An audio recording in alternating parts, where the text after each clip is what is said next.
If you drive, how often do you use Google Maps or an app like that to give you guidance about where you're going? Are you someone who uses paper maps still? What do you use for guidance? Well, Jesus in the 16th chapter of John's Gospel, and remember that this is all part of the final hours of Jesus before his arrest and his betrayal.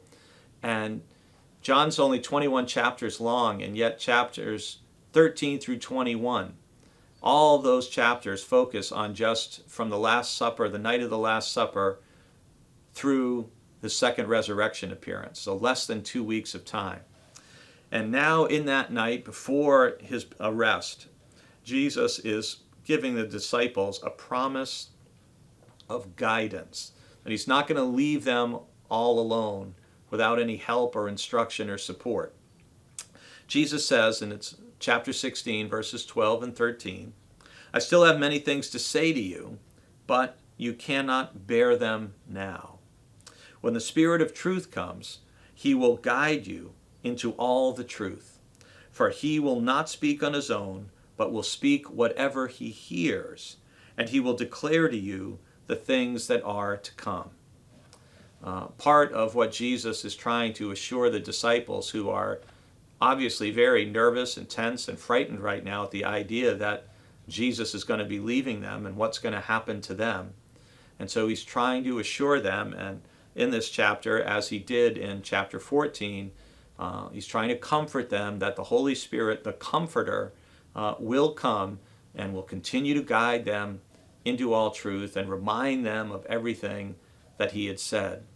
A little story I think of and remember about this is one time there was a little country church, and a grandmother who was one of those faithful church members like so many of you and so many people we have, who was there every Sunday and she never missed worship. And one Sunday morning she woke up and she just wasn't feeling well, and she didn't want to risk going to church. She didn't want to make other people sick. So she told her little 4-year-old grandson, who was going to church with his mom, said, make sure you listen to the pastor's sermon and tell me what it was about when you get home.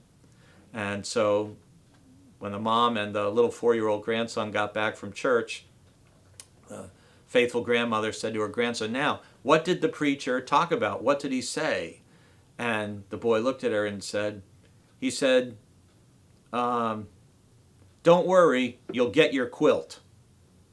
And the grandmother was, what? He said, yeah, he said, don't worry, you'll get your quilt.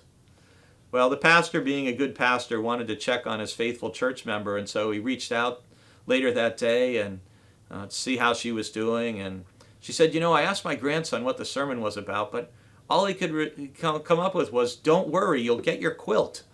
And the pastor laughed and he said, well, actually, my sermon was, fear not, your comforter will come. And he was close. But that's part of what Jesus is telling you and telling me. He doesn't leave us alone, even in the crazy world in which we're living.